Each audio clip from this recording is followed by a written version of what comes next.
साथियों नमस्कार। मेरा नाम आनंद गेहार है।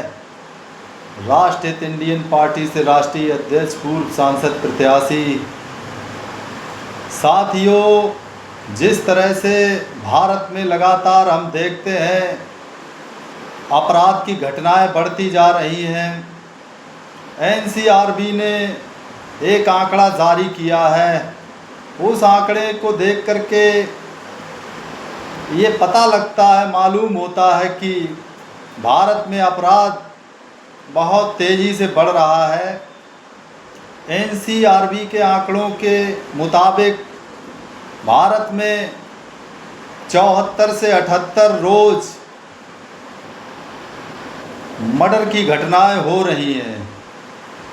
तो ये जो घटनाएं हैं, इससे ये साबित होता है कि भारत में कानून व्यवस्था बहुत ही बेकार है। कानून व्यवस्था को सुधारने के लिए भारतीय जनता पार्टी के पास अभी तक कोई व्यवस्था नहीं है, कोई उपाय नहीं है, जिसमें उत्तर प्रदेश, महाराष्ट्र, बिहार सबसे आगे है। तो ये जो घटनाएं हो रही हैं, इससे साबित होता है कि हमारे देश की कानून व्यवस्था बहुत ख़राब हो गई है। जबकि भारतीय संविधान इतना मजबूत संविधान है,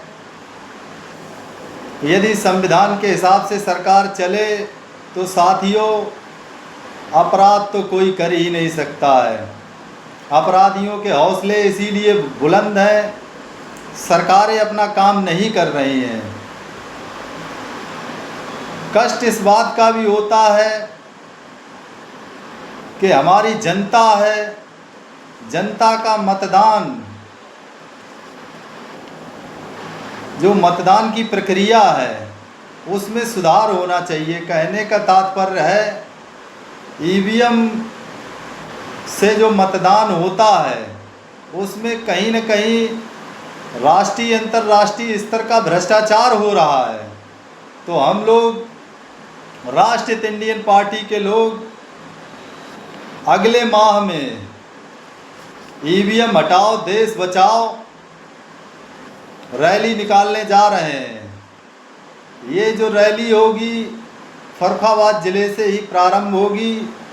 आप सभी लोग इस यात्रा में जुड़ करके ईवीएम को हटाने के लिए और स्वच्छ लोकतंत्र बनाने के लिए इस यात्रा का हिस्सा बनिए। मैं आपसे इसमें अपील भी करूंगा, आप किसी भी पार्टी के हों,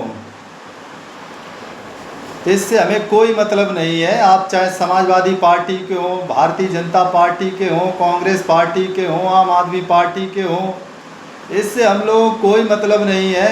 हमारी पब्लिक के अधिकार सुरक्षित होने चाहिए, ये हमारी मांग है। इसलिए आप लोग ईवीएम हटाओ देश बचाओ यात्रा में अगले महीने में आइए और फर्रुखाबाद से ये यात्रा शुरू होगी। उत्तर प्रदेश के सभी ज़िलों में ये यात्रा निकाली जाएगी, चलाई जाएगी।